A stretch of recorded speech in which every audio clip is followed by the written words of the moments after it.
We have all experienced the fleeting dopamine spike of a new online purchase arriving at our door.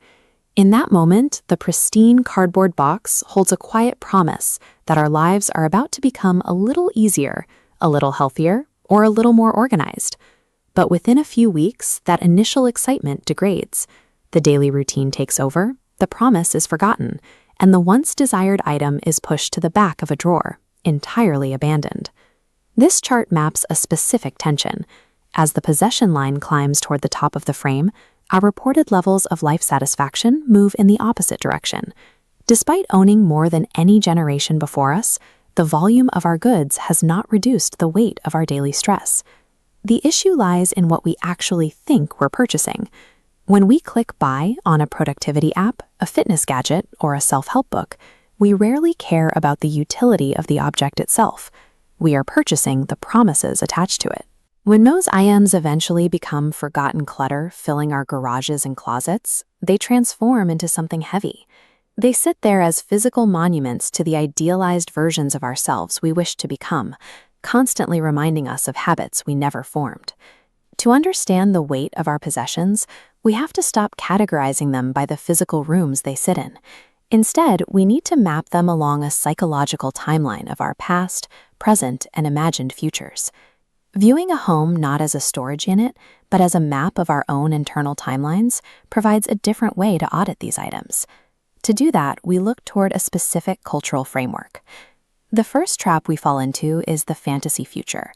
We purchase specialized gear for a hobby or lifestyle we do not currently possess, hoping the item will pull us toward that reality. You discover a niche vegetable spiralizer or a special egg cooker online and convince yourself you're investing in a better diet. Or you spend thousands on a home gym, use it every day for 2 weeks, and watch it slowly become an expensive clothes rack. These purchases fail because of a critical error in sequence. The initial motivation is real, but we try to use a credit card transaction to force a habit into existence. In Japan, the principle of Kaizen offers a corrective framework. Kaizen is strictly defined as the pursuit of continuous improvement through small, daily, sustained actions.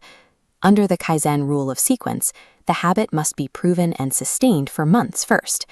You walk every day for half a year, and only then is the premium running shoe earned. You exercise consistently with your own body weight, and then you invest in the equipment. Bypassing the daily work with a purchase guarantees an expensive failure, because buying the equipment is always infinitely easier than building the character.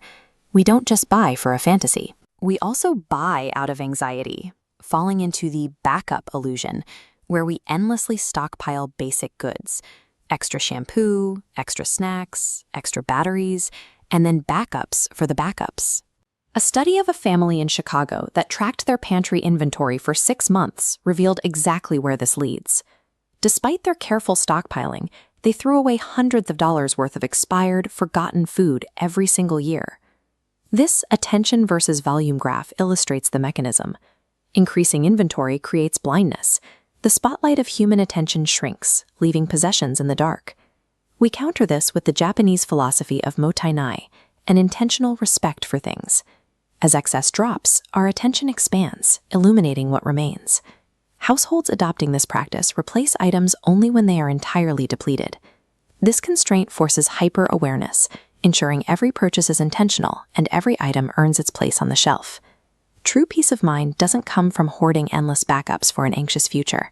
It comes from having total clarity and control over exactly what occupies your present space. Beyond future anxieties, there is the trap of the inadequate present. This is the precise insecurity that drives the fast fashion industry. The entire business model relies on making consumers feel their current aesthetic is constantly falling short, demanding a relentless cycle of upgrades and replacements to keep pace with the next manufactured trend. It's the reason a person can buy dozens of bargain clothing items in a single year, yet open their closet and still feel completely unequipped and dissatisfied. Contrast this with the traditional Japanese philosophy of kintsugi. This is the art of repairing broken items, often with gold, rather than throwing them away. Kintsugi centers on the idea that value is cumulative. Instead of beauty diminishing with use, it increases through the history of an object's care and the visibility of its repairs. True confidence and lasting wealth are built by investing deeply in a few high-quality items designed to last a decade, rather than constantly upgrading to the cheapest new trend. Take a moment and look around the room you're in right now. Perform a mental audit of the objects taking up your physical space. Divide your belongings into two distinct buckets: the items that actively serve your present reality, and the items that sit quietly as monuments to a future that never arrived. Adopting Kaizen, Mottainai, or kintsugi shifts the focus to the quality of our relationship with the material world. These philosophies prioritize the utility and respect of the object, moving away from a forced aesthetic of emptiness. They point toward the concept of the essential few. This is about placing a premium value on your money, your physical space, and your mental attention, prioritizing those resources above the fleeting thrill of a transaction. The trajectory of a life is determined by repeated daily actions. These habits cannot be bought.